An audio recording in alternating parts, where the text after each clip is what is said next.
Yeah. So even if you are a beginner or an aspiring force enthusiast, you can come meet like-minded people and make new friends. It's one of the longest running FOSS conferences in the country. It's a great way to meet people who are very involved in the FOSS community in the country. You have people like who are dedicated contributors and kernel contributors. Yeah. So it's one of the best FOSS events that happen in the country.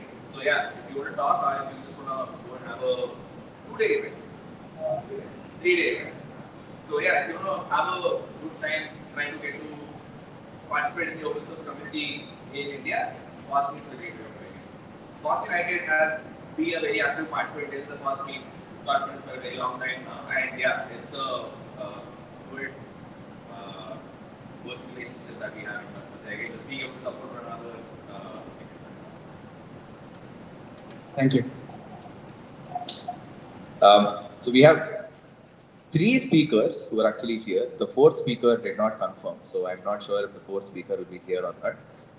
But we can just take a little bit of time and talk to one another, maybe for 5 more minutes, and then after that we can jump into the actual talks. So just a little bit about the structure. We have 4 talks planned for today. Uh, we'll take a break after 2 of the talks. We'll have coffee and snacks. Uh, it's nothing fancy. It's just coffee and maybe like 1 or 2 samosa. I'm beginning to realize how fancy some of the other tech events seem to be, because like you go to some of these events and they're giving you like Red Bulls and they're giving you pizzas and all of that. FOSS United does not have the budget for it. So yeah, this is going to be a very low, like simple affair.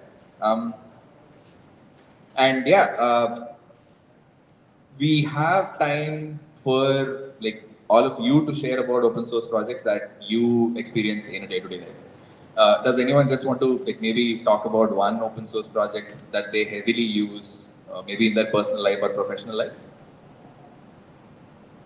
I can start.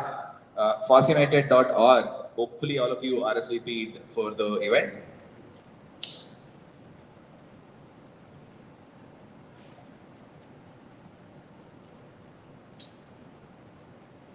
So the FOSSunited.org website itself is open source. So this is what like we have been building at the FOSS United Foundation with help from the community, and this is what we use to be able to gather proposals, ask people to RSVP to the event, figure out who wants to volunteer and who is volunteering for an event, etc., etc., etc. Send emails, handle all of those kinds of logistics for the platform. Yeah, anyone else want to talk about like one open source project that they heavily use, except from the speakers? So one main open source which I use heavily in my day-to-day work is Hopscotch. So it's a alternative to Postman. It's one made by Liam Thomas in Kerala, and it works right in the browser. You can also install it as an app, which came recently. They also recently released a desktop version of it. So I totally recommend it. It's a great tool to document all the APIs and mock it and do whatever you do with Postman. So yeah, check out Hopscotch, hopscotch.io. That's a website. Yeah. Lias is a good friend of the FOSS United community. Hopscotch has sponsored India First like last year. Um, how many people here use Postman or do API testing and those kinds of things? So yeah, like everyone should definitely check out Postman. Sorry, Hopscotch. uh, yeah. Bruno is another like player in the community. So again, like look at both of those things, see which of those things like make sense. Both of those are open source. So yeah, it's great to have more open source competitors in the ecosystem. Anyone else?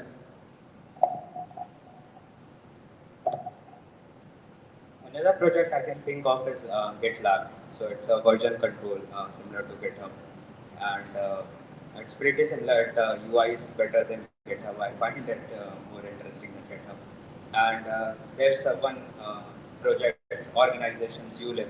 So I've been contributing to that, and it's a chat application basically, pretty similar to WhatsApp and all. So these projects I You guys can check Zulip. It's like it's a good project. Yeah, yeah. People, everyone knows WhatsApp. Do people use Mattermost? Slack? Everyone uses Slack, right? So yeah, Zulip is a great alternative to Slack. Zulip has been around for a long, long time. I don't know if you know, but most of the PyCon India organizing happens on Zulip. They, if I'm not wrong, have a self-hosted Zulip, and every single year they like bring it back up again, and then all of the PyCon India organizing happens on like Zulip extensively. So yeah, Zulip is an absolutely great piece of software. Um, a question for people: is GitHub open source?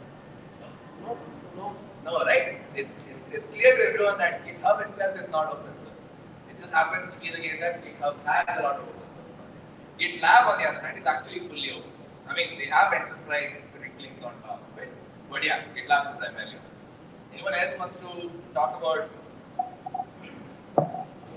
I can do. In my day-to-day life, I have been using Apache Airflow, and also I used to work in a startup in Bangalore, fintech startup named Vapar, Simply Vapar Apps Limited. So there I used to work as a data engineer. So I have to wear multiple hats as a data engineer, DevOps guy, and as a full stack developer. So as startups follows this kind of strategy like cost cutting everywhere. If you want to open so like they want instead of Power BI, we got a tool called Redash, which is open source. So Redash. It has all the options, alerting mechanisms, and very good visualizations than Power BI because it has a very good cohorts and we can customize it a lot because it is built on Flask, front end is on React.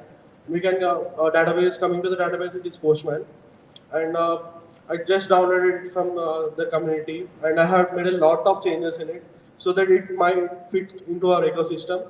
And also we are actually giving the investment data to the investors, overall company financials and all to the investors. There we have to be more careful. So till that extent, I have used the Redash. And one more thing, there is a tool called Airflow, which is a data orchestration tool. As a data engineer, it is in a day-to-day life, it is very hard to manage the pipelines and all. So where Airflow comes into the picture. So there also I have made a lot of changes, but I didn't actually gave it back to the community because it might vary from the organization to organization. That's it. Thank you. Nice, thank you. How many people here again know about Airflow or maybe actually use Airflow regularly? Nice. There's at least one person in the community who's a contributor to Airflow. It's called Pavarna. You should go check out her India FOSS talk this year where she talked about her experience contributing to open source software and specifically Airflow. She, I think, spent many years contributing to Airflow and then she was able to eventually like go from primarily non-open source role at a company to a role which was fully around Airflow, where she was able to contribute to Airflow heavily, and she was also using Airflow heavily for her like day job. So yeah, very interesting piece of software. Anyone else? Anyone wants to take a stab at one open source software that you use personal or professional lives? Yeah.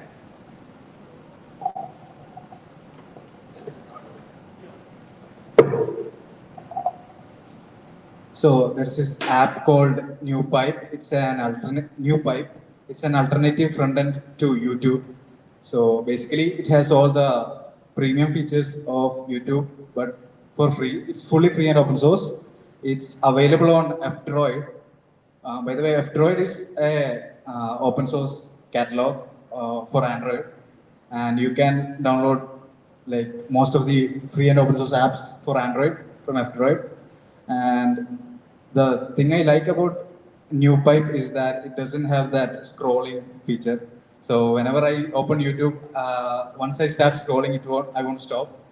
So, but NewPipe doesn't have that. So if you, as long as you use NewPipe, yeah, you can get rid of doom scrolling, and yeah, you can use features like background playing.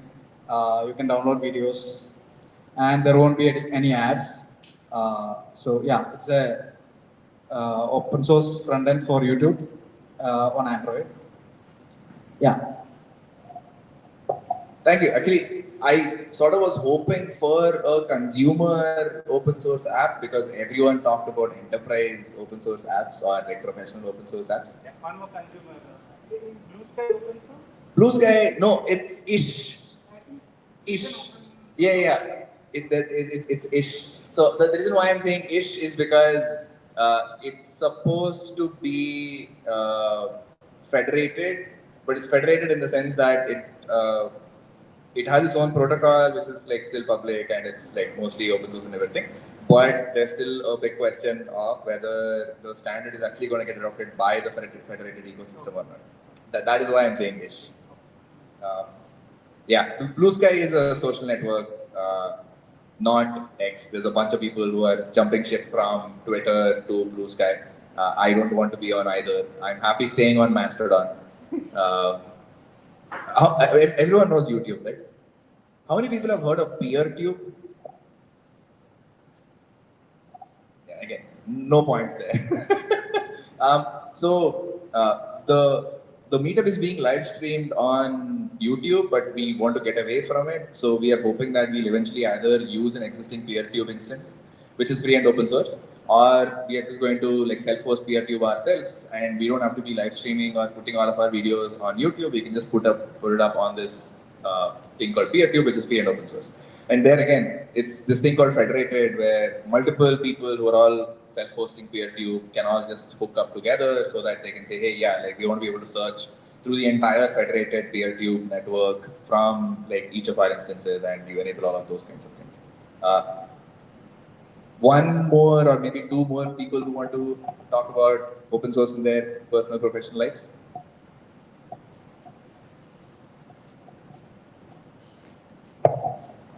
I have contributed to one open source project called Mattermost. It's a Slack alternative. So it's a fully open source. It is used by US defense people also. So that is one nice project. It is similar to Slack, but it is open source. You can download it. You can host it on your own servers. I think that is one contribution. I think I also made some of the pull requests to Mattermost. It's based on React, so you can also, if someone is interested, they can also contribute. They majorly work on Go and React, so React and React Native they use. It's a very big project. There are many issues that you can contribute to Mattermost. Yeah, we self-host Mattermost internally for FOSS United. So all of our conversations happen on Mattermost. Any one more person? Yeah. Sorry for repeating. Okay, there is one new player in the open source, a company called Futo. Okay, and I've been avid user of Gboard, the keyboard in the Android app. But you know how Google harvests your keyboard data as well, right? So they have a Futo keyboard, which is very similar to Gboard. It also integrates Whisper, which is an open source voice model from OpenAI. So you can get like voice to text easily in your keyboard, which is very accurate, better than Gboard, I would say. The themings, the functionalities, it's I think kind of some features are in alpha mode, but it is usable. I use it day to day. So if you want to move away from Gboard to a better alternative, I would suggest Futo keyboard. It's great actually.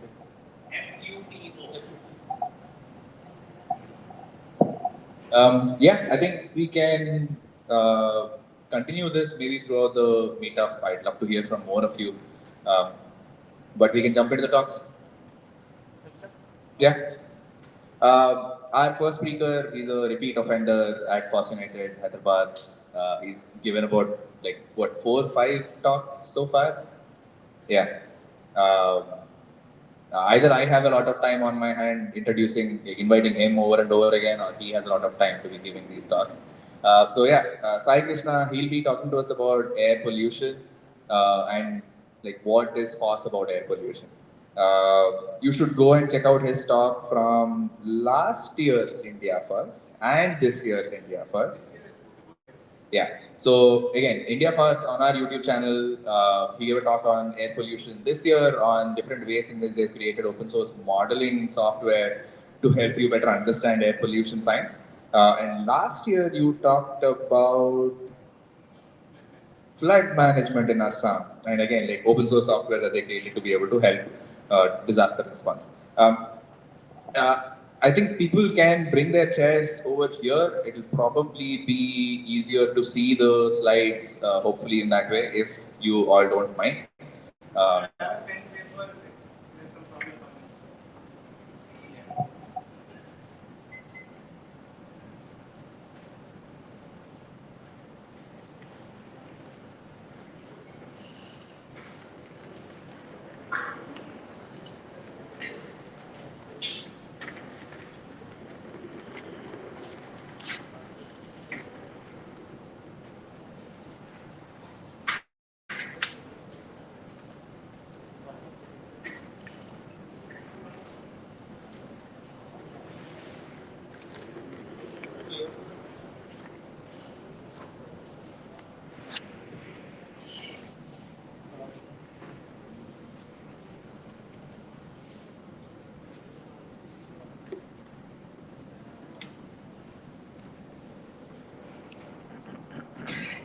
Can start. Hello everyone, I'm Sai Krishna. Uh, been working in this space of data, statistics, public policy, disaster management. Like these are few broad buckets I've worked in the intersections of.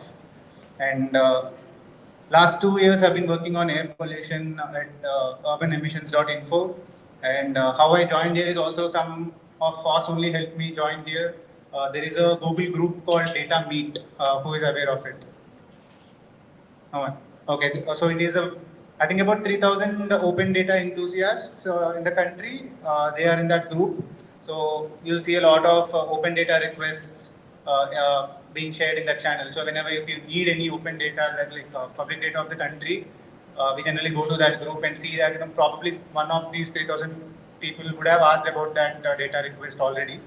So a lot of communication happens there about open data requests. So there was some PhD student who made some requests there on how to work with one satellite that captures air pollution data. I had written a code on it, so I shared my code there. Dr. Sharad Guttikonda, who runs urbanemissions.info, saw that mail and he hired me. Like there was no interview or anything. That was how I was hired. So that is how open data, I would say, like helped me get a job at least. And over the last 2 years, I've been working on this now on air pollution. Started out more like I was just good at numbers, data, statistics, and all. But over the 2 years, I learned a lot about the science part of it. And now I'll just try to mimic what Dr. Sharad does in the trainings that we conduct generally. So based on whatever I understood from those trainings, I will try to mimic most part of it and try to see what we understand about air pollution and how to better it. So,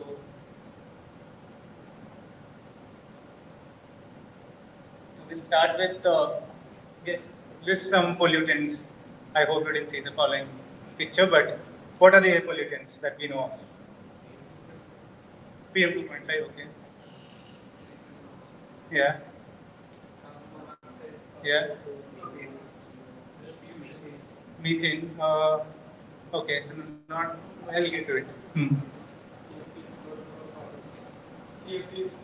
Yes. Any more? Okay.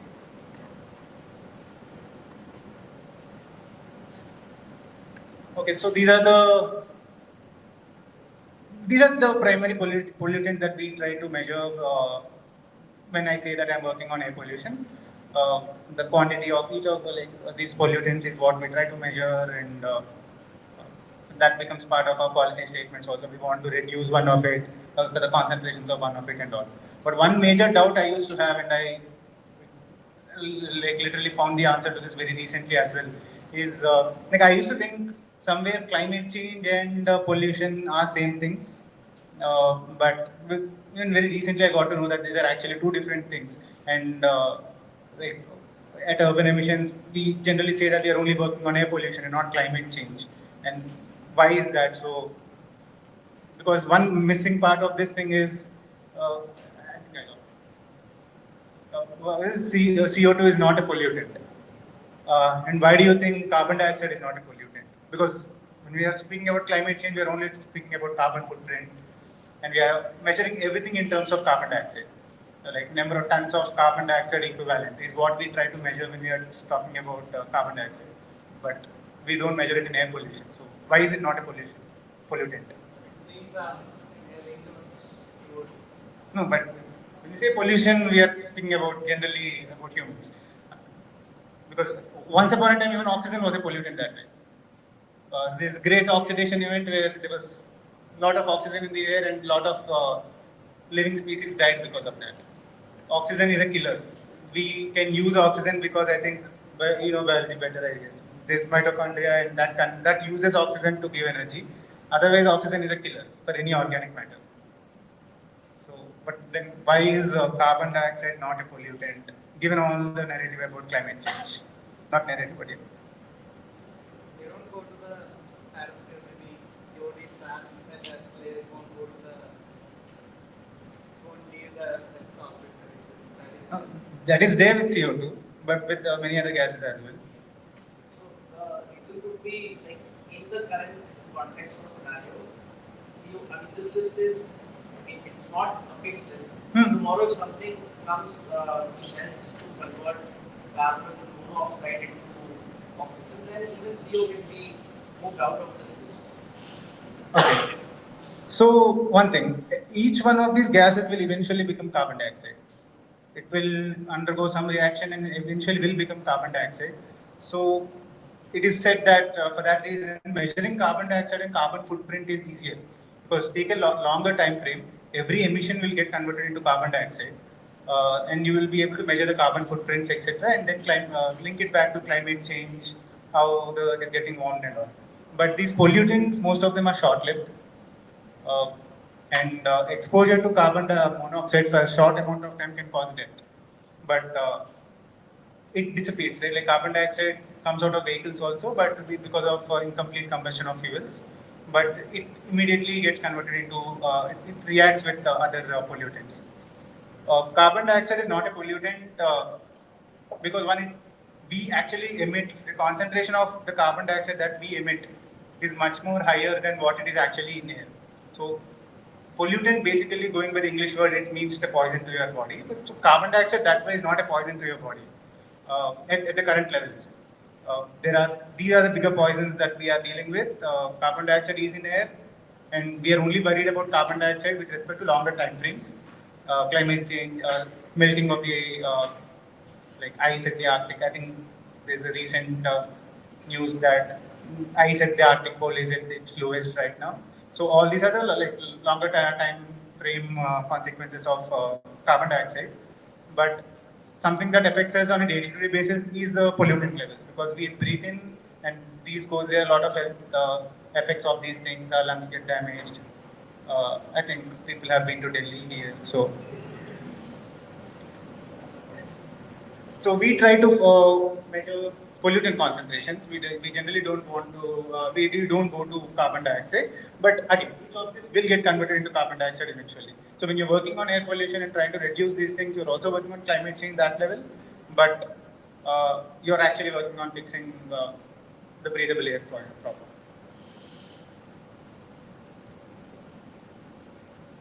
And ozone, one pollutant, we were talking about stratosphere. So ozone is a pollutant only if it is in the troposphere. If it is in the stratosphere, we want ozone because it blocks ultraviolet radiation. And how do you, like, that's a problem, that's another problem again.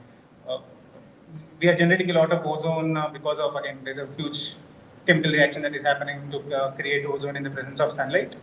But again, that becomes a pollutant when it is in troposphere because ozone is a poison for us.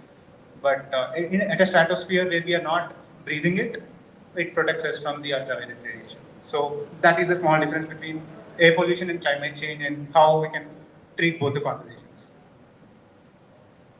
And particulate matter, particulate matter is more in the solid fluid material form, right? It's dust, etc. Every gas also gets converted into that, undergoing a series of reactions. I won't go into much detail, but we generally measure particulate matter in India and in many middle income countries, developing countries, focus has been on particulate matter.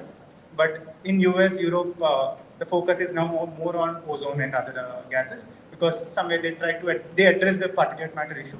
So they're focusing on the next big pollutant for them. But in the middle income countries and the developing countries, we are still focusing on particulate matter. So use two words very interchangeably, but again, this also connects somewhere to the difference between the climate change and air pollution. Uh, what is the difference between emissions and concentrations?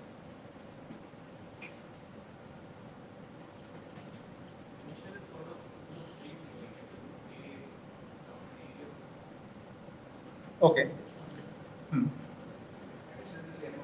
Okay. Hmm.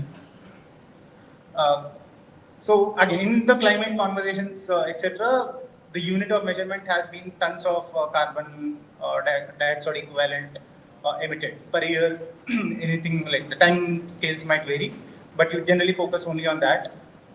So, but when we go about concentrations, again, it is about how much of it are we actually breathing. So we generally let's divide by the area you are living in, so the volume you are living in. So that gives you a precise concentration of pollutant that you are breathing in. So if the particulate matter in this room currently is, say, 30 micrograms per meter cube, that is a matter of concern because again, it's more than what our bodies can take, what our lungs can carry.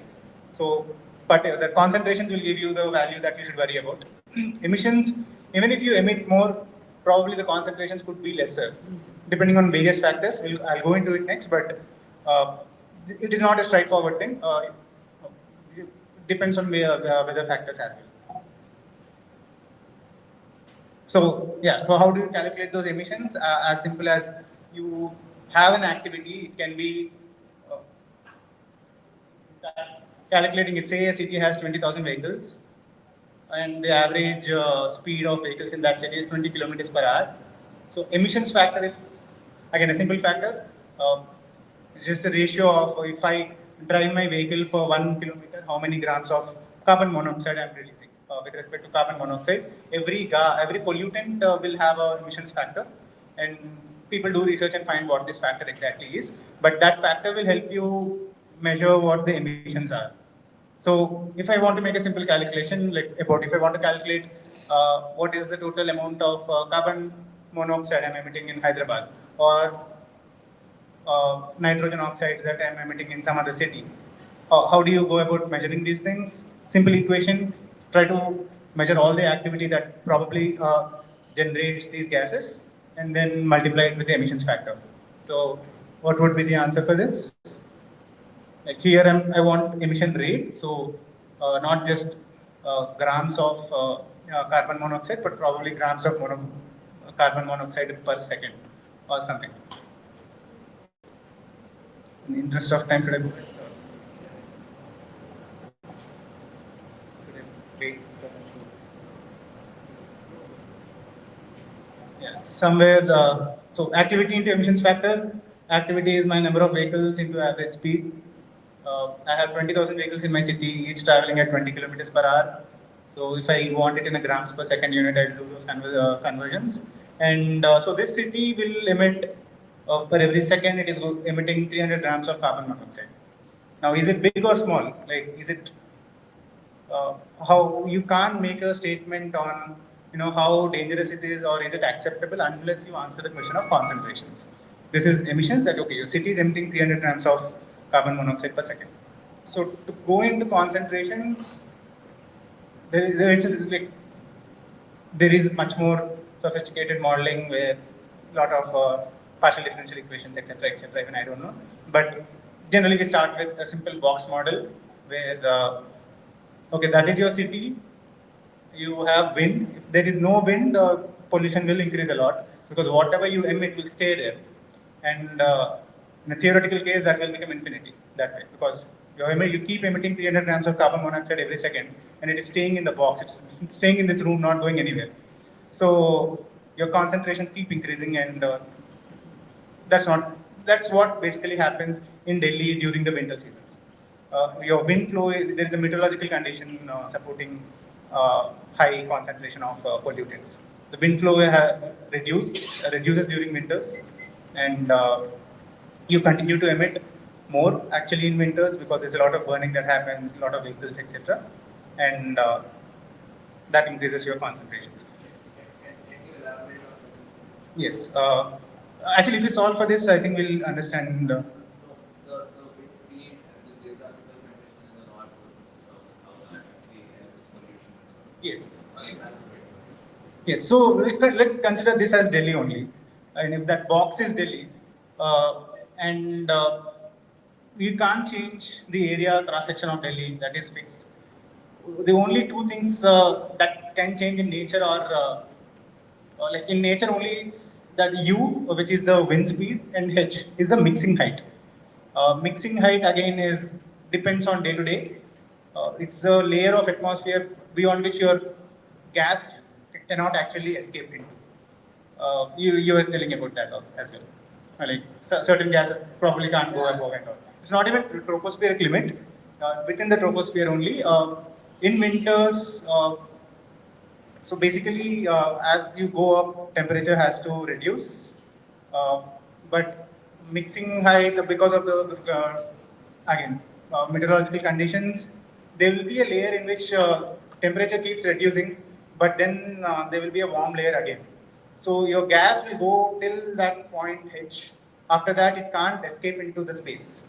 So whatever your H is, all your gas that you're emitting, it's like the height of this room. Probably height of this room, I can change it. The nature can change the height of this room. In winters, it comes down. In summers, it might go up. So in Delhi winters, my H is small. L and W I can't change. U is very less. In winters, there is no movement of air. Again, that is because some westerlies, global. It's not something in the hands of the people of Delhi. There's westerlies that the wind that moves from west west to east, and they go up. It goes like it switches. The wind direction itself switches. So in Delhi, we are not seeing that U as well. H reduces, U is not there. Everything that we want is not happening in that equation. So your concentrations keep increasing, and also we are increasing E also. Some blame is on the stubble burning, but not entirely because even Delhi is polluting a lot. A lot of E is from Delhi as well. So this happened, and that's why just seeing that emission, so 300 grams of carbon monoxide per second is being emitted, but is that a dangerous thing or not? So we have to calculate those concentrations. Yeah, in a way, concentration we are trying to calculate density only, but considering the winds as well. Basically, I want volume. If you have the volume of this room and I have 300 grams of carbon monoxide, I will get the concentration. The unit of concentration is density only, micrograms per meter cube. So, same situation, I'm emitting 300 grams of carbon monoxide per second, but I also have these information on wind speed is 3 meter per second, length of the room, length of the city is 15 kilometers, width 5 kilometers, just random data. And based on this equation, if I calculate those things, I get a concentration of 25 micrograms per meter cube. Now, this is something I can assess. Open World Health Organization's carbon monoxide limits. If it is less than the, I forgot the standard, but if you can now compare. If it is less than the standard, you are safe. Your emissions are not big, not a problematic thing. But if it is more than the standard, then that is something to worry about. And I think this is a bigger number compared to the standard. So these are the details about that, and but we generally don't listen to any of this in our media statements or anything. We only listen to AQIs. So what is AQI? And what is the like? What are we trying to measure there? Are you measuring some gas concentrations or? Hmm? I'm concentration of particulate matter. Okay. I think AQI, though, like everyone must have saw this number somewhere. And what is that number? What is the unit of that number?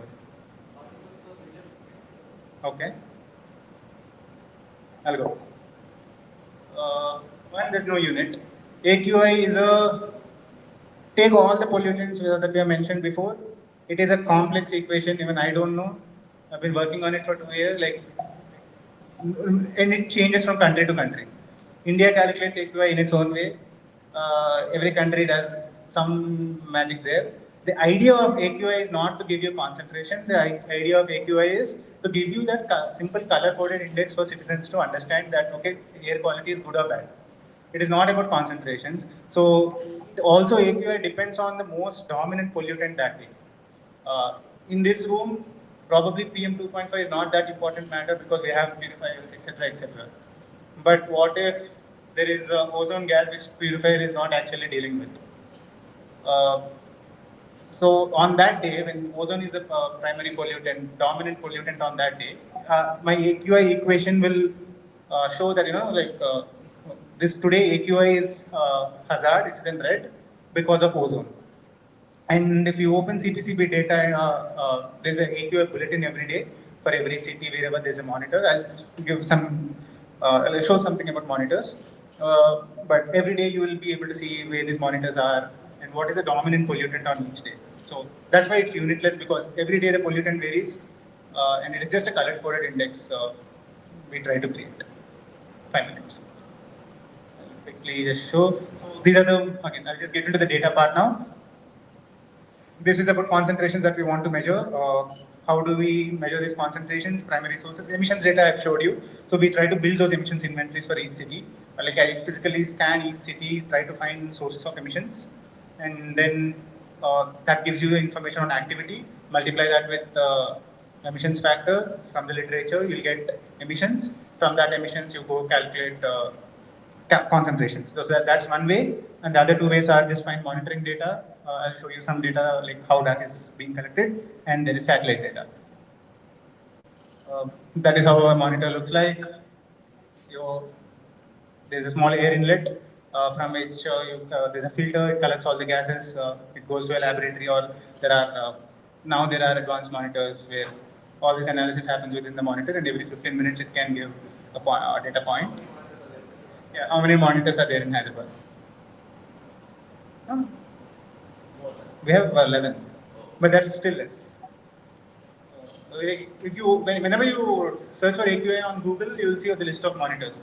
And morning I saw there are 13 monitors, but 2 of them are not working. Correct. So, yeah. Yeah, that. I'll show that just a second. Again, I'll just skip this for now. So, a monitors can give information only about a diameter of 4 kilometers. So effective area you can consider 10 square kilometers area. And the monitor's AQI value is only representative of that. I think the closest monitor to this area is, I think there's one monitor in HC University. I think that is the closest monitor.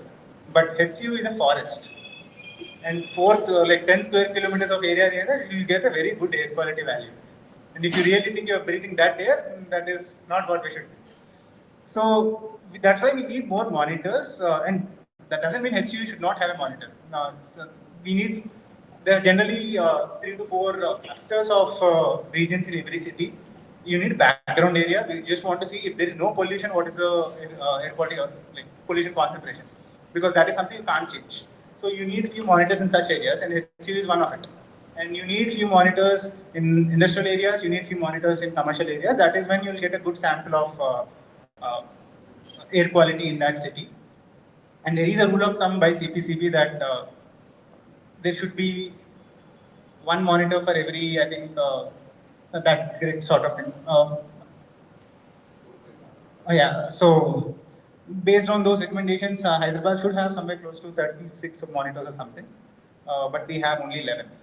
So whenever we are consuming the AQI data, like just we have to remember that this is undersampled data. It's not actually representative of it, and your closest monitor might not give the actual information of the area of breathing, unless you are in that vicinity.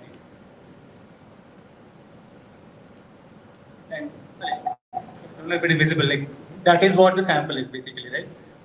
If I consider that circle as a 10 square kilometer bubble, the data is only about that bubble. And if you are outside that bubble, you actually don't know what area you're in. And about satellite data, I think that is the in-use thing. So People also use satellite data to measure concentrations. There are Tropomi satellites primarily that is measuring nitrogen oxide, NO2, SO2, carbon monoxide, and formaldehyde. These four gases are, and also ozone. These five gases are being measured by Tropomi, and there are a few NASA satellites as well. But the thing is, these are not geostationary satellites. And what is a geostationary satellite?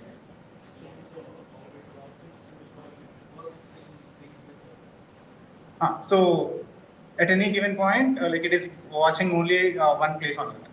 So that's why it's stationary related to Earth. And so if we have a geostationary satellite that is looking at India, it will always look at India for 24 hours. But we don't have a geostationary satellite that looks at the pollutant concentrations. We have geostationary satellites for communications, etc., etc. Because for communication, for you, TV channels need a geostationary satellite for constant communication, but we don't have one for air pollution concentrations. And we have been using for measuring farm stubble burning in Punjab. Uh, Government also reported satellite data from these Propomi satellites, etc. Not Propomi, some other satellite, but governments also reported data from these satellites saying that this is where, because from thermal imagery, infrared imagery, I guess you can identify if there is any event of fire. So people are using that to identify forest fires as well. Now we can use that to identify farm stubble burning as well. But they only go on in that satellite is not a geostationary satellite that we have been using. It only goes around India except for like some orbital satellite. Only at a period of I think 1 to 2 hours is a period like 12:30 to 1:30 or something. There is 1 or 2 hour period in which that satellite revolves or like watches India.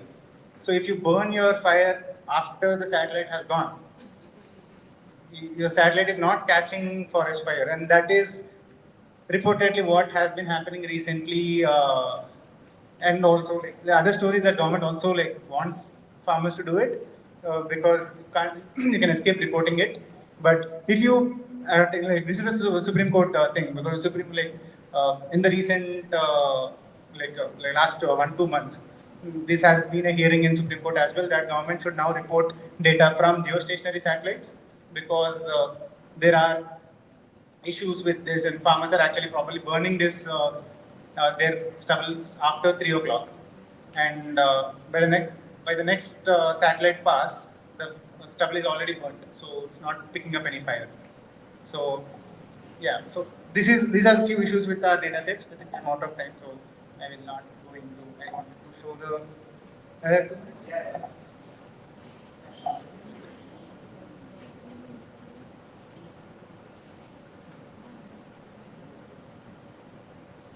So I showed a few of these tools in the India First talk. Just so given this concentration values, like if you want to work on this, you need a no policy.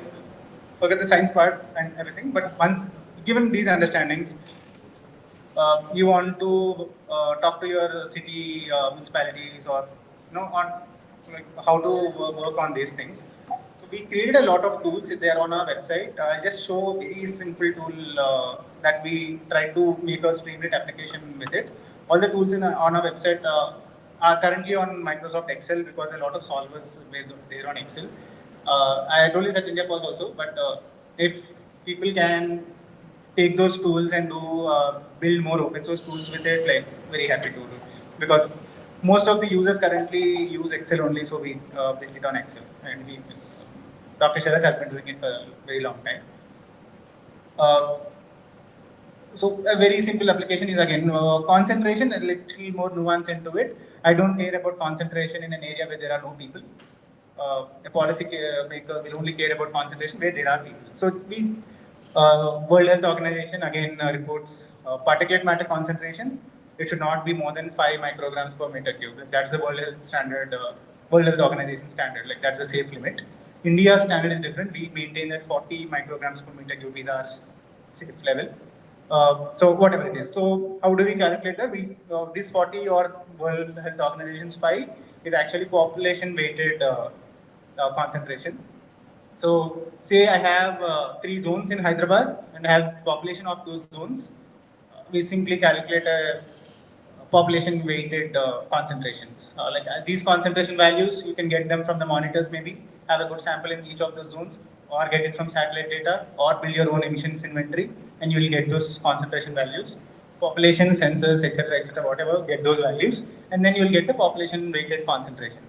Now that's where the conversation starts with the policymakers that we have 64 micrograms per meter cube, national standard is 40, we have to do something about it.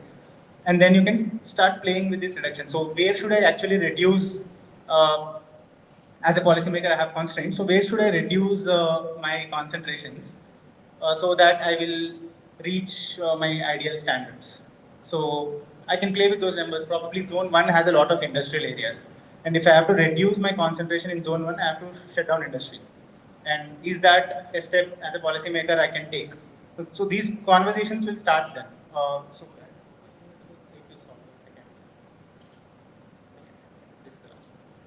Yeah, so I want to reduce pollution in my city by, say, there is a target as a policymaker that I want to reduce it by 30%.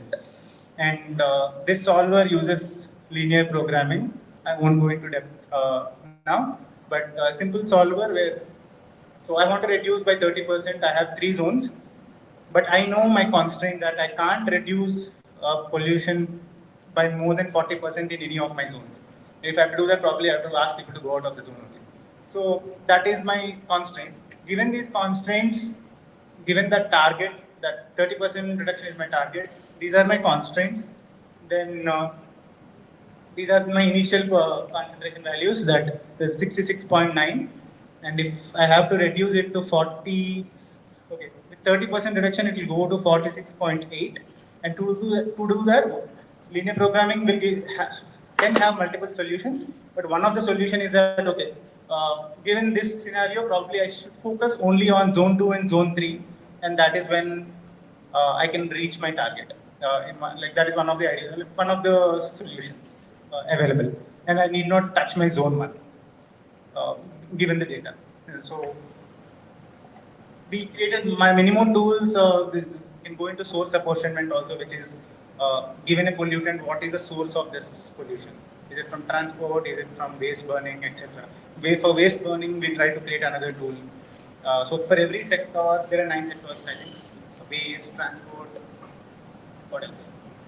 Not, but there are a lot of sectors. And for each sector, we can build a tool on making these simulations and having these conversations with the policymakers. So that's it. I think I took more time. Yeah.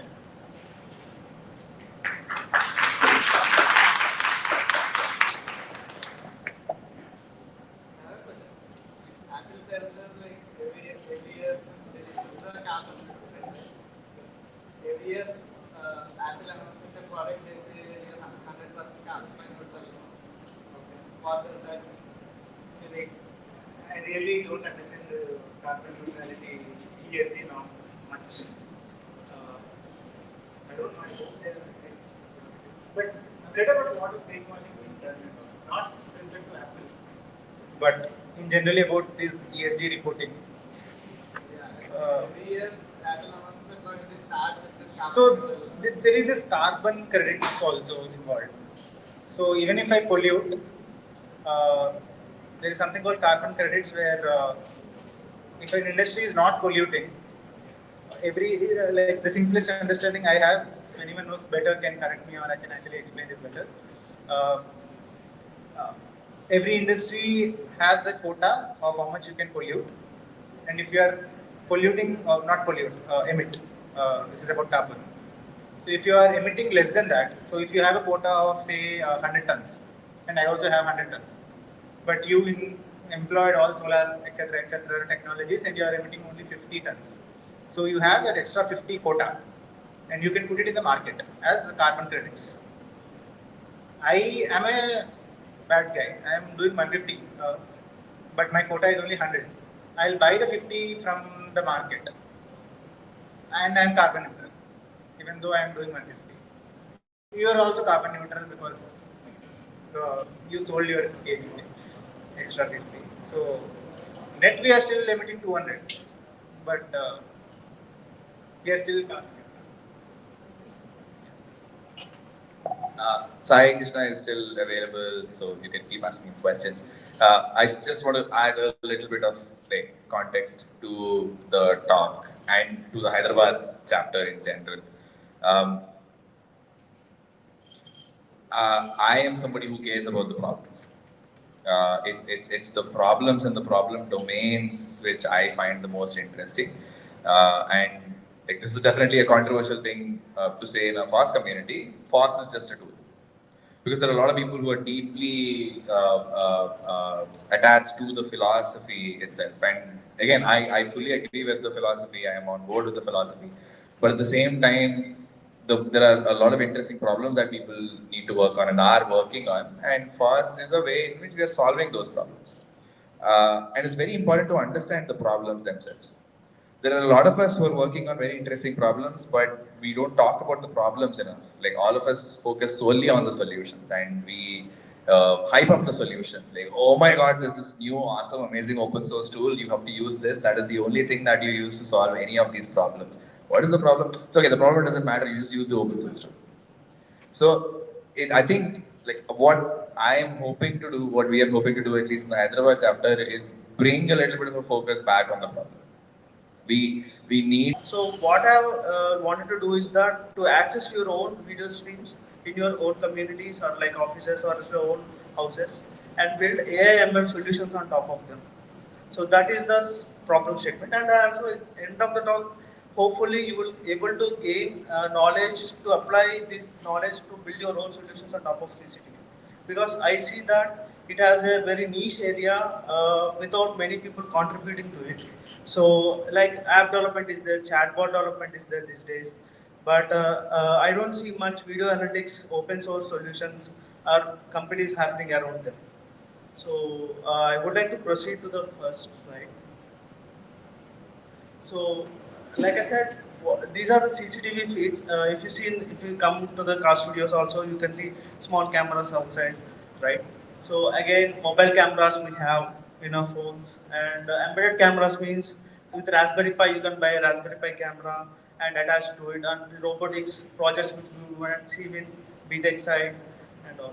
So, and coming to self-driving cars, that is currently out of scope for this topic. So, I want to today show you guys how you can access your CCTVs without any closed source solution, but with an open source, fully open source solution, and access the streams and do a pre-recorded demo, and probably build some analytics on top of it for your own. So, yeah. So if you see the common brands in the country, Hikvision is a Chinese and closed source. CP Plus is owned by Indian firms like Bajaj and all. But if you reach out to their vendors and talk to them, we want to build some innovative solutions on top of them, they won't allow you. They will say that existing solutions are like good enough for you. Okay, and the how is also same. So next slide. So yeah. So I have tried to download their apps, and out of curiosity, using Gitra from GitHub, I try to reverse engineer their APIs. Like you can see the what you call view in the app, but you can't actually programmatically access it with the code like OpenCV or something. So when I retried to reach it, and what I found is that it's all coming into P2P networks from stun servers in China and all. So these feeds are difficult to access, even to reverse engineer it at your own risk. It can happen like that. So what I found is that we can skip to next slide. So there is a website for Dahua. They will provide SDKs also. But the point of this SDKs is that if you look at the disclaimer of intellectual property here, the software is not owned by you. If you, I have downloaded actually, you can click on the download link there and see for yourself. Suppose Net SDK can be downloaded from Dahua, but if you want to extend it, the intellectual property doesn't belong to you. You can't share it with your open source community. You can share it with or put it on GitHub. You can share it with anybody except for you. You have to use it for yourself only. So the license agreement clearly states in the end that it is property belongs whatever the further development you did, which I actually done for the in my own GitHub repo, which I can't release it right now because of the intellectual clause issues. So we can't access actually the net video or develop our own solutions on top of them. So, ca- so should we do so? No. There are open source solutions called GStreamer and most important technology called RTSP embedded into current CCTVs. Suppose the format of the RTS, it's like WebSocket links or else like HTTP links, and the format is like you have to give RTSP colon slash slash and username, password, and basically IP address of the camera, like local network. In the local network, every device has its own IP address, right? So, and the channel and camera number starts with 1, 2, 3, 4, so on so. So even I approached certain local vendors in my local area and asked them like, do you know anything about RTSP and all? Because on the internet, I found certain forums that this is an open standard for every DVR, and they have no idea about it. They have no clue about it. So they can't educate you, and we want to experiment with what is RTSP, right? So I have written small commands in the next slide and a demo also. So going into RTSP and GStreamer and its connections. So GStreamer is perfectly BSD license. You can click on. Can you show links on it? Download GStreamer.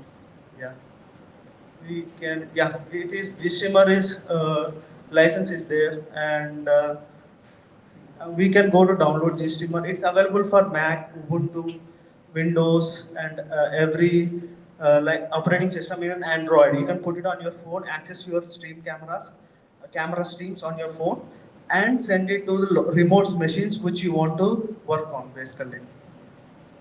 So coming back to the slide, so this is just links available. I will make the slides available online. Then coming to the next. Now let's take a practical example. So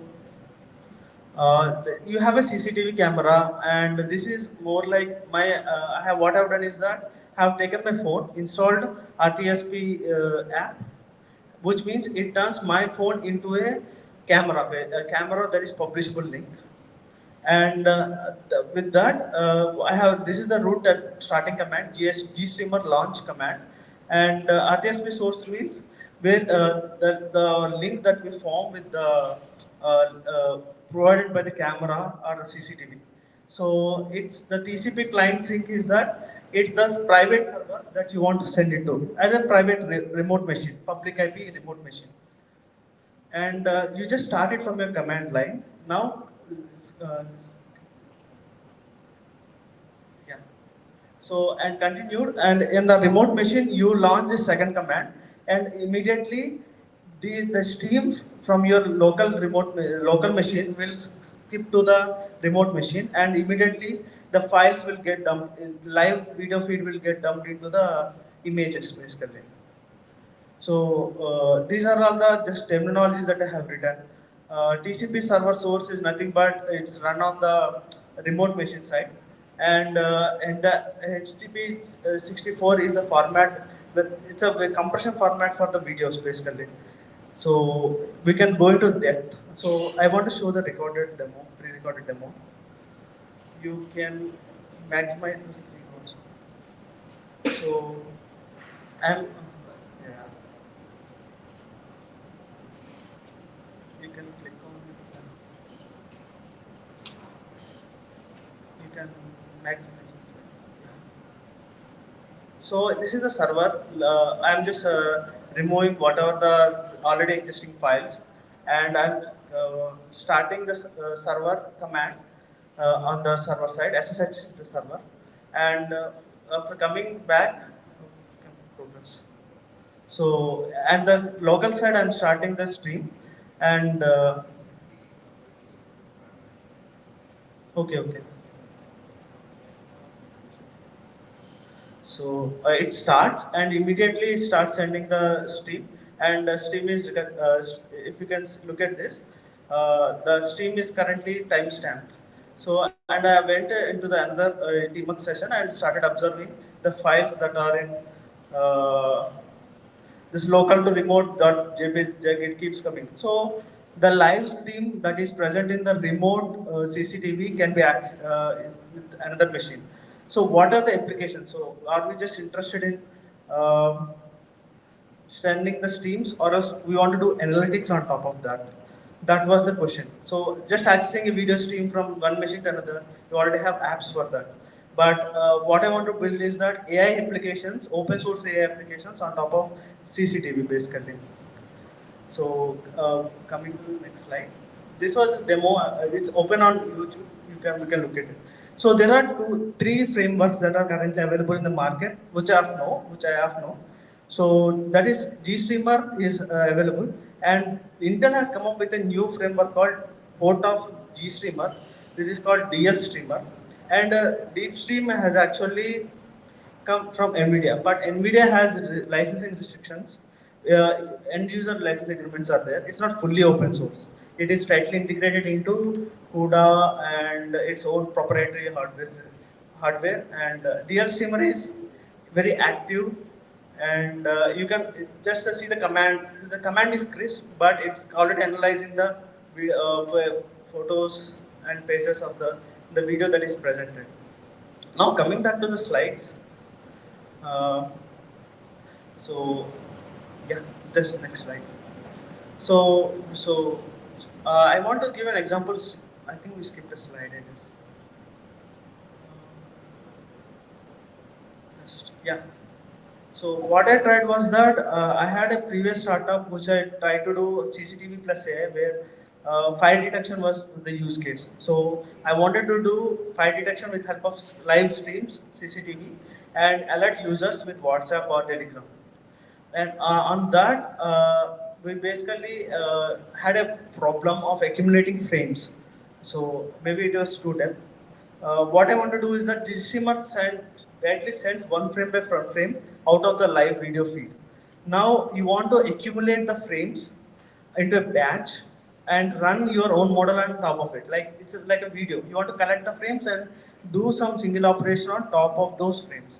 Now it's called batching, and there was no direct solution plugin in the GStreamer. So DL Streamer comes to the rescue. Now the beauty of this is that you can run this DL Streamer on your Intel platforms like any even MacBook, but DL Streamer mostly supports Intel's i7 laptops and all. So your basic 30,000 to 40,000 rupees laptop will be sufficient to run these models along with the live feeds that you have.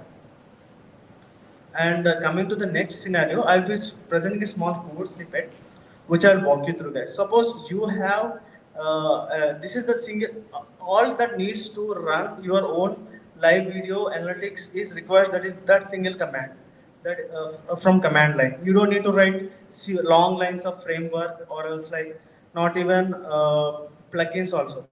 So this plugin only requires a simple GST launch command from and HotSP source. What is the link that is required to access the camera link?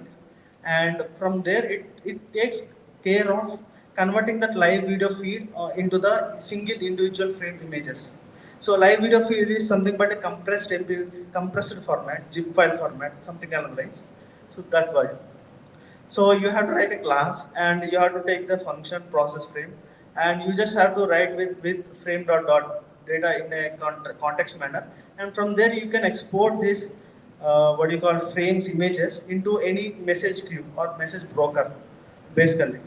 So from message broker you can pull the frames out of message broker and do your live analytics out of them.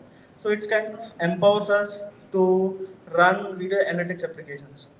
So one, and coming to the next slide, and we have one of the DS streamer issues also. It highlights on how to write an example code for this. So this was 3 weeks back, and this was the launch. This command you need to run, and based on that, you need to supply a single file to process the video, process each frame, what analytics you want to run. So this simple example, like the process frame is a function, And frame dot video dot information will give this video frame dot data will give you the image, RGB image in the RAM itself. So once you have that image, you can run it. The issue highlights that the image is not coming up properly, which is I haven't fully explored the issue here, but just wanted to highlight the scope of this work. And coming to second GUI Python. So this module is called GUI Python. And next slide, yeah. So DL Streamer also provides us examples to run models in the pipeline itself. The pipeline is nothing but you take the camera feed and in the end you put a model and the model will process the video frames and send it to whatever the format you want to write or logs. So in the samples section of it, we'll have what you call list of sample applications. So vehicle detection, pedestrian tracking, face detection. So all the highlighted content, audio event detection event. Suppose you have a baby cam in your home and baby is there, and you want to detect whether the crying is happening or not. So you can run with this kind of examples, and we can build on top of it basically. And coming back to the slides, and just food for thought, guys. Other areas to explore is that can we build an open source CCTV, what do you call, with hardware and software. So currently CCTV brands are all, closed source. They won't even allow you to run your own applications. They won't collaborate with you. So why can't we build an open source based hardware CCTV brand? And if not an entire CCTV, just build a small CCTV cam and introduce it to the community. And after that, my personal thoughts are there. So I have been trying to collect use cases for CCTV AI for past 4 years. I have not been recently only the pace has been picked up and but I want you to guys at least contribute. Think of as 3 samples that would benefit us all. If you have access to these kind of tools, what you will build. That was the thought I want to provoke here. And these are just my thoughts I outlined. What I wanted to maybe coming up, I want to build is a drag and drop utility open source tool that anybody can use to build applications on top of your own CCTV cameras. That was the thought. And with that, I want to conclude that. And I am open this floor to any questions if it's okay.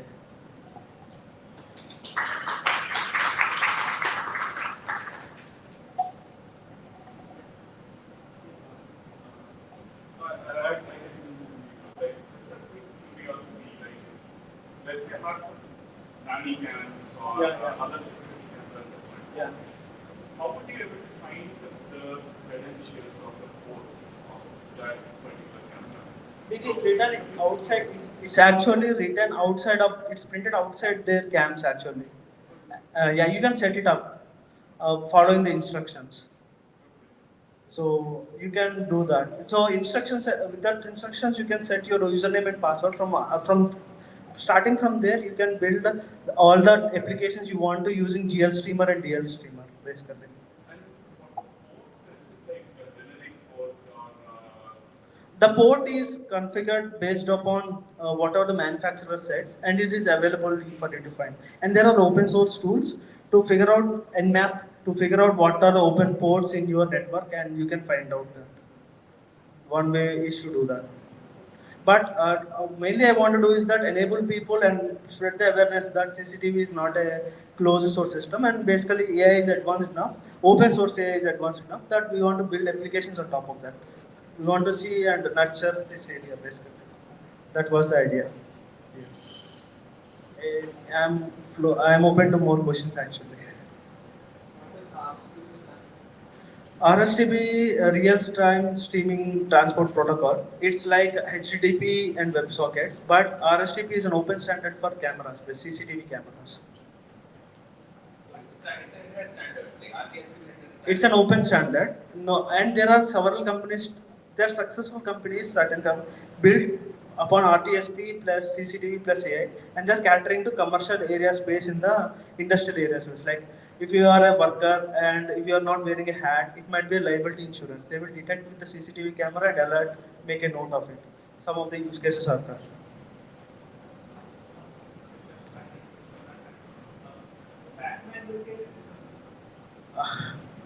Yeah, but you. So Batman use case is not that because for that to happen, you need to have all the credentials of the CCTVs. Yeah, you can. You need hardware little bit of Intel hardware and NVIDIA hardware, and maybe you can replicate that. But people have to willing to give credentials to you. No, so there are definitely CCTV manufacturers who have been compromised. They are compromised because there are the way they high vision and high connect provide access to your live feed outside of your home is that they maintain servers in China for P2P stun servers to buy. How do you think they bypass CGNAT? So the camera is a local address, IP address, and you are somewhere outside of your home Wi-Fi. How do one device know that this is the IP address of yours? They maintain connection with the servers in China, basically. Not China, in essence, out of this country's perimeter.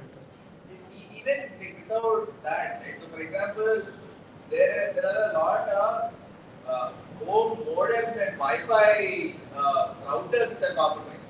That much is known, right? Like there are like tons and tons of routers which are compromised, and that's one reason why you have to update your firmware and all of those and ensure that you're using a new device and a known router provider, etc., etc. Because routers are known to be compromised, and the problem with routers being compromised is once you compromise the router, you then have much more access to other like potentially data that is traveling through the router, especially with HTTP not HTTPS.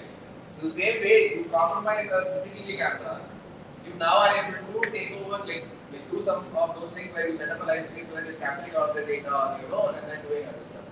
And also you can use head scale or tail scale is a bit more closer source, but head scale you can set up a VPN on your Raspberry Pi and you can access your CCTV camera outside of that.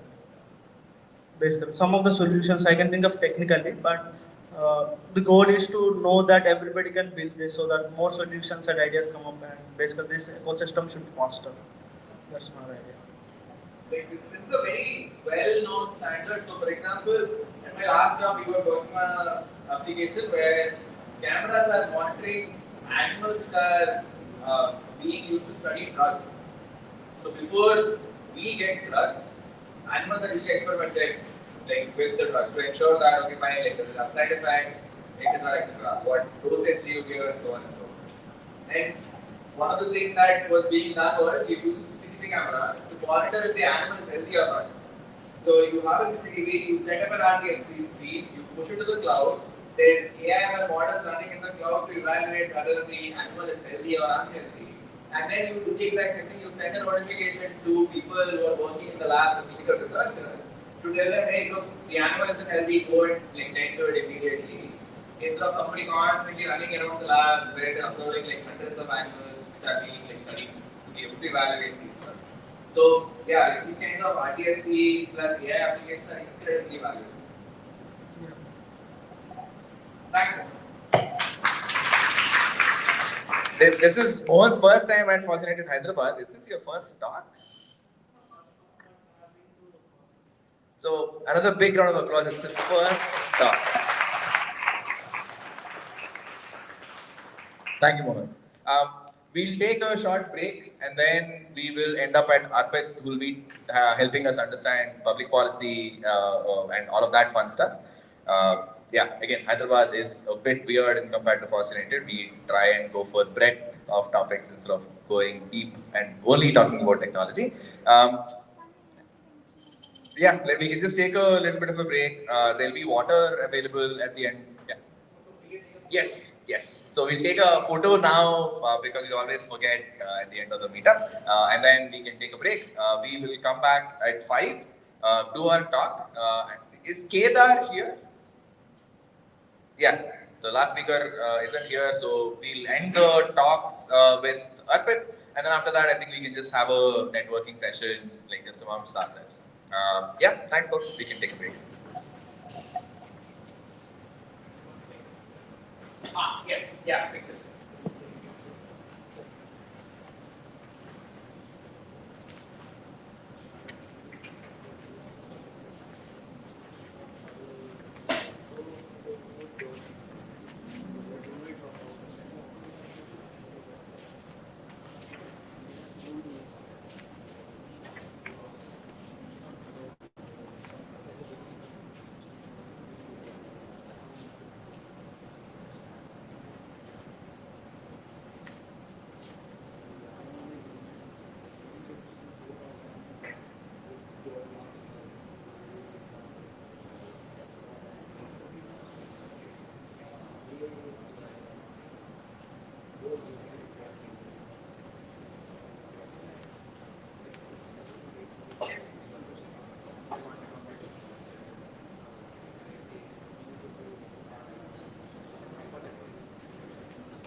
impact the nation, a wider sense, or let's say the world, or let's say the people. So on that note, I'll be talking on the societal impact of digital transformation that's happening through 5G ecosystem. So I'll be just picking, there are multiple use cases of 5G, which you would have probably heard. One of the cases, EMBB, that is Enhanced Mobile Broadband. So which we all are beneficiaries. We are using good, I mean, you are using internet speed, and you're getting internet speed close to 300, 400, 500 Mbps. So that's the only use case that is relevant to us. Okay.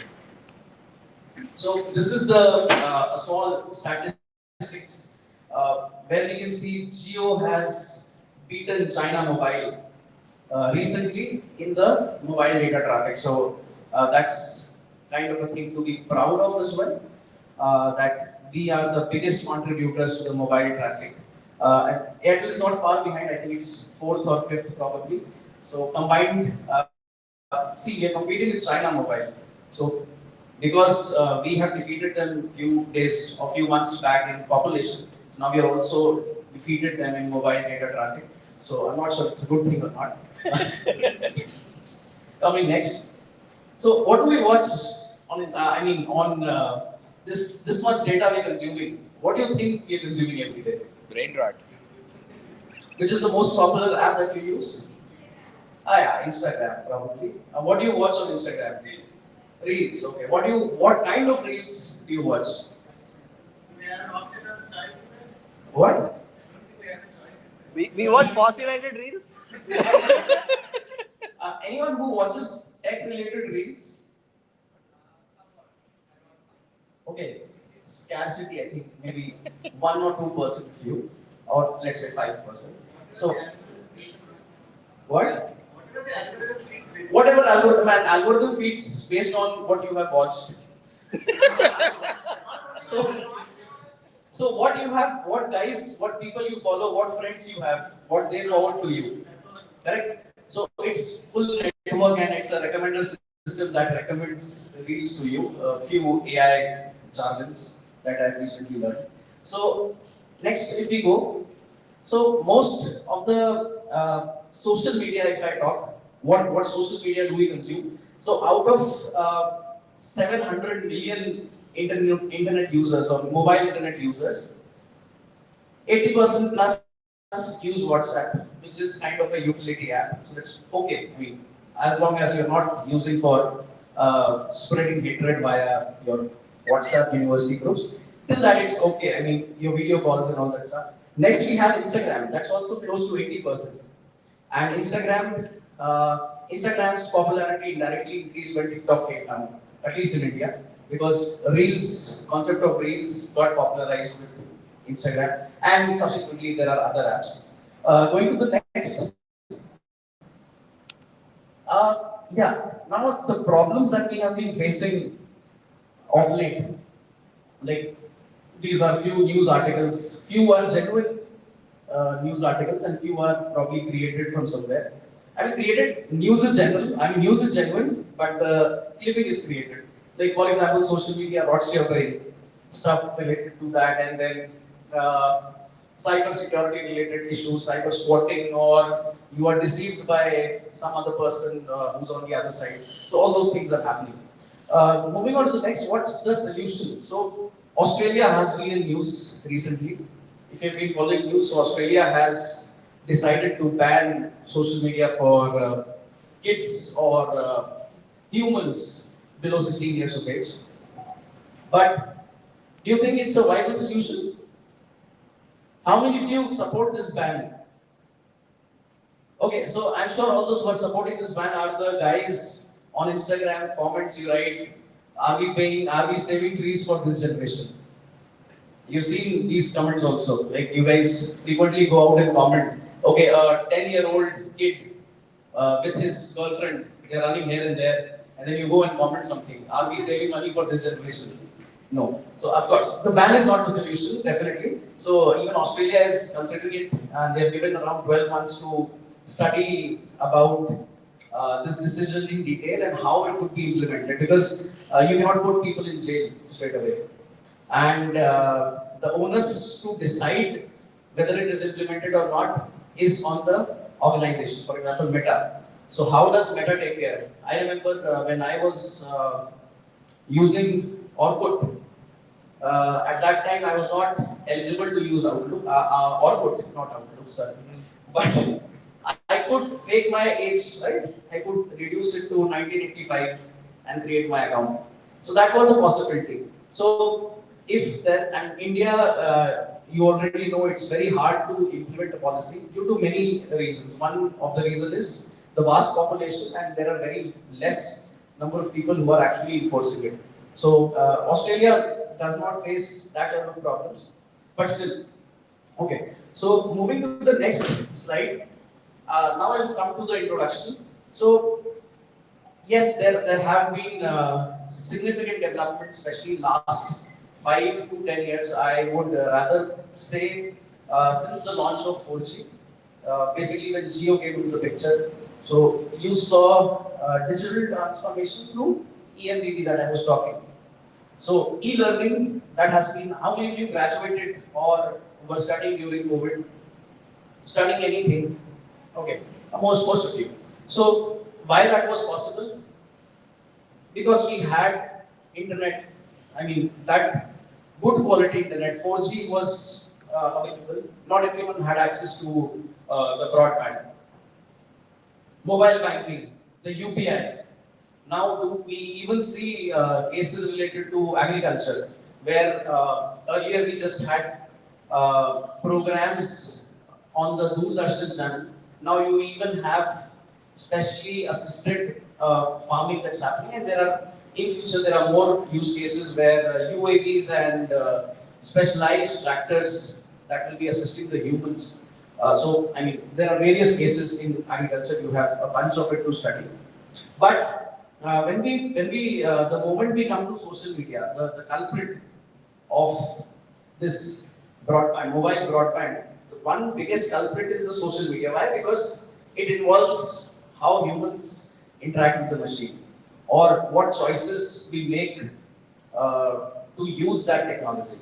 Okay, so there are a lot of online gaming stuff that's happening.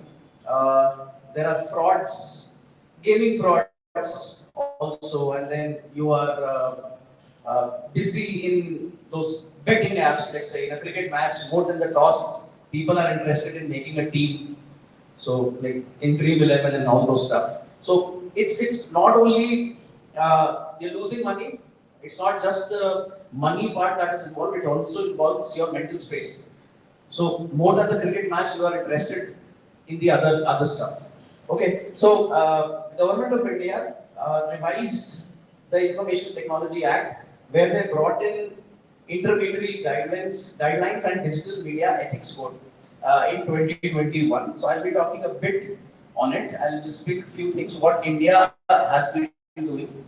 Of course, it's not the complete picture that we have, but at least some efforts were made in 2021, unlike Australia that has decided to ban completely. So according to this IT Act specialized, I mean this particular rules that exist, what do you think is an intermediary? What is an intermediary?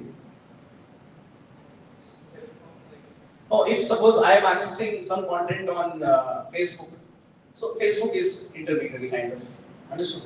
I mean, if I am trying to access, if I am sending reels to someone, for example, I pick up and send a reel to you. So we both are the end parties. Who's the middle person of the intermediary? It's the Instagram, correct? So I mean, I'm just giving you the context so that you understand the next two slides in a better way.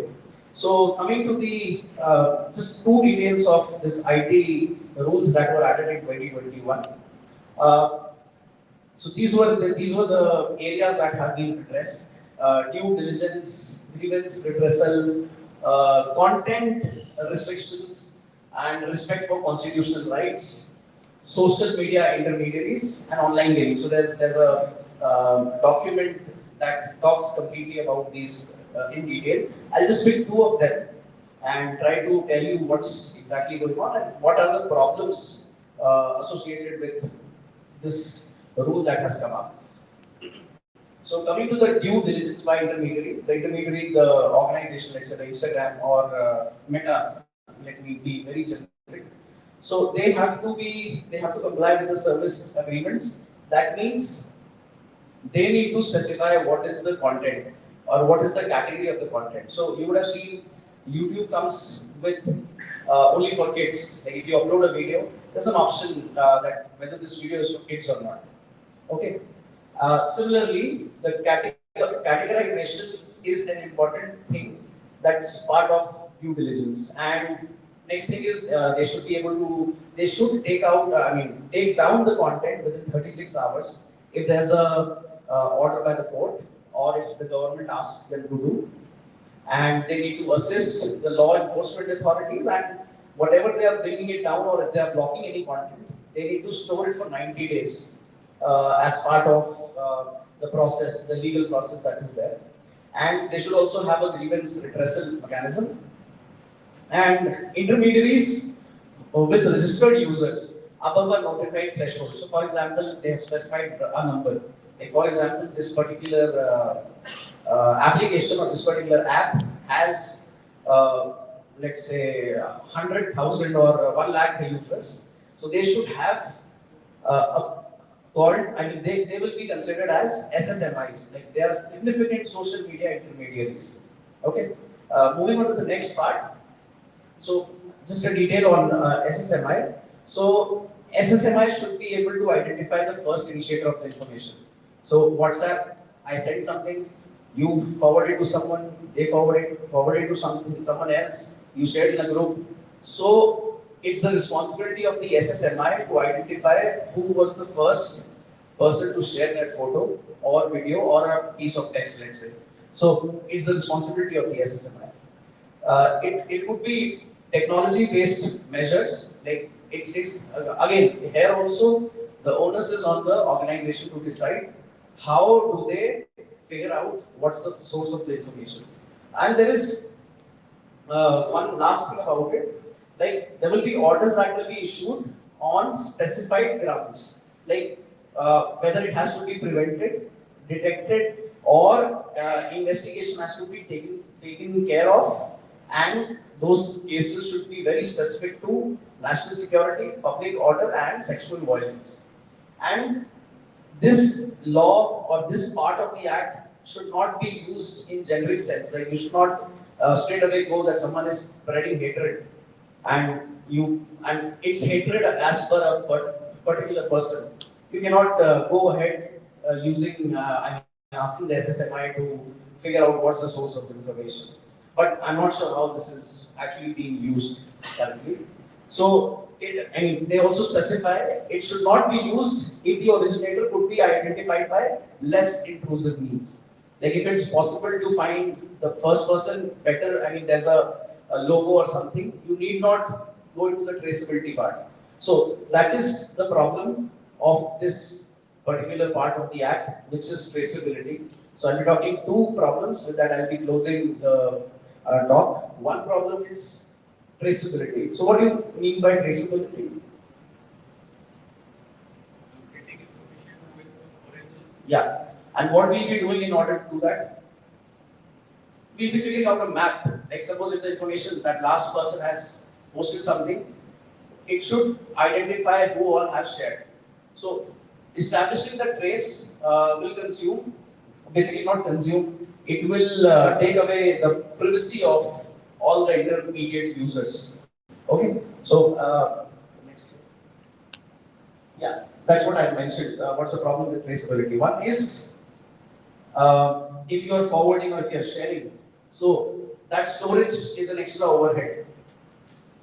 Second thing is to find out the exact message or photo in terms of the originator. Let's say if you picked an image, you modified something and shared. Okay, so who is the actual originator? For that, you need to go further deep into finding the traces. You cannot be sticking to just one single picture with some text. Okay, now the question is, if we store the historical chats, is it a technology necessity? Do you need anything in terms, if you wish to answer in terms of technology, whether you need to store the chats. I mean, if I'm interacting to someone, let's say I'm interacting with Rahul over WhatsApp. So does WhatsApp need to store this information for any technology purpose? No, right? So this is again a privacy concern. I mean, WhatsApp I gave a very broad example. So that's why there's a case, traceability case that's pending in the Supreme Court since 2020. That is by this activist called Anthony Clement Newman versus the Facebook. And this is around traceability. It's a very interesting case. So you can go and read about it. Next problem is intermediary definition. So I mentioned if we both are the end products, Instagram is an intermediary. But if I'm using Amazon, you are a seller, I'm a buyer.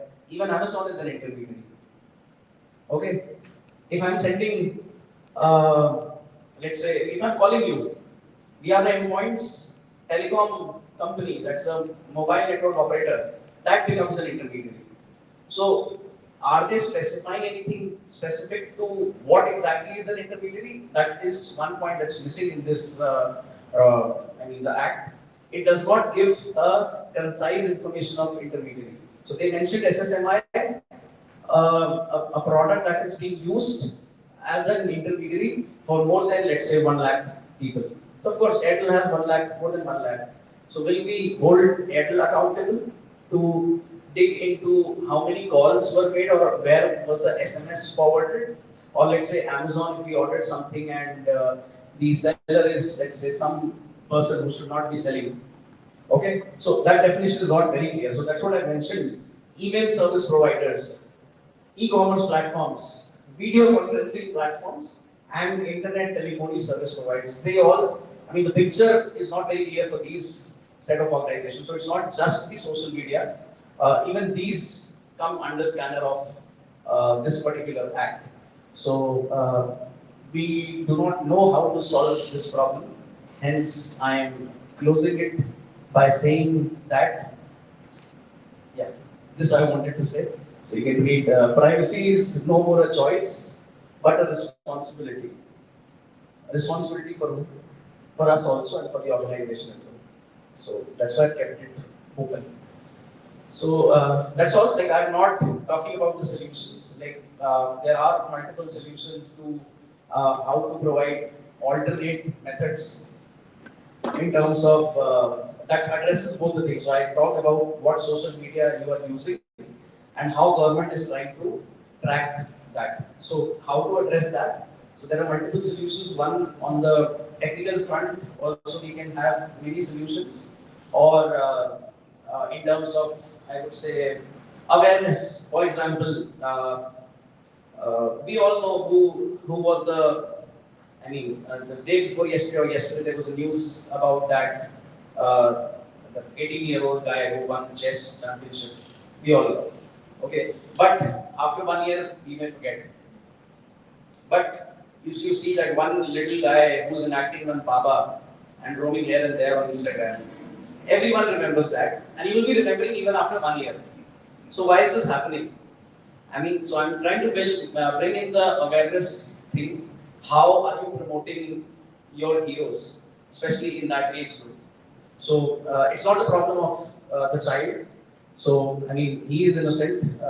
It's the people who are following, who are making fun of it. At least we are sharing. They know the fact that even if a viral content can fetch them money after a certain point of time, because people will forget. People forget what they made fun of, let's say 2 years ago. They just remember the content and they laugh. And end of the year there will be annual meme posting that will happen month-wise, which was the most famous meme. That will be coming maybe next week or at this hour. It's already available on the platforms. So how do we counter that? Okay, so that is something that could be an initiative from the government side, that promoting whom to promote actually, rather than ministers and these guys meeting, ministers and the people from the government, they meeting and encouraging people like that young Baba, and how much time are they spending with the people who have been really contributing towards something good. I mean, something good, it could be again arts, it could be music, it could be science, anything, sports. So that is a small suggestion that I gave in terms, because technical solution will take a lot of time to discuss. So a small suggestion from my end. With that, I would end my talk.